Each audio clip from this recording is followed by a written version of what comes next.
അതുകൊണ്ട് ഞാൻ പറയുന്നു, രാഷ്ട്രീയക്കാരെ നമുക്ക് കിട്ടുകയാണെങ്കിൽ അവർ MLA ആയിട്ട് തുടരണം, അവർ മന്ത്രിയാകണം. അവരെ കൊണ്ട് സഭയ്ക്ക് നാളെ പ്രയോജനം വരട്ടെ. അവരെ പെട്ടെന്ന് ഉപദേശിമാരാക്കരുത്.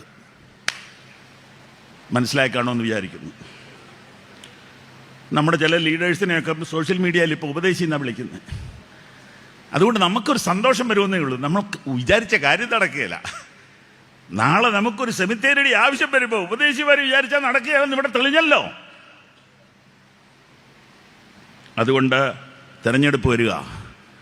പെന്തക്കോസ്ത് എന്ന വിഭാഗത്തിന് വേണ്ടി സംസാരിക്കാൻ ചിലർ നമ്മുടെ അസംബ്ലിയിൽ ഉണ്ടാകാൻ നിങ്ങൾ പ്രാർത്ഥിക്കണം.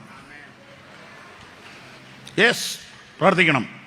പഞ്ചായത്ത്, കോർപ്പറേഷൻ, മുനിസിപ്പാലിറ്റി തെരഞ്ഞെടുപ്പുകളിൽ പലരും ഇങ്ങനെയൊരു സമൂഹം ഇവിടെ ഉണ്ടെന്ന് തെളിയിച്ചല്ലോ.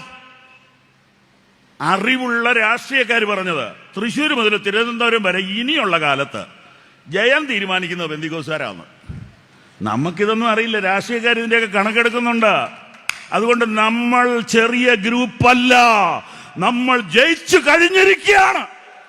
നമ്മൾ ജയിക്കാൻ പോവുകയല്ല, നമ്മൾ ജയിച്ചു കഴിഞ്ഞു.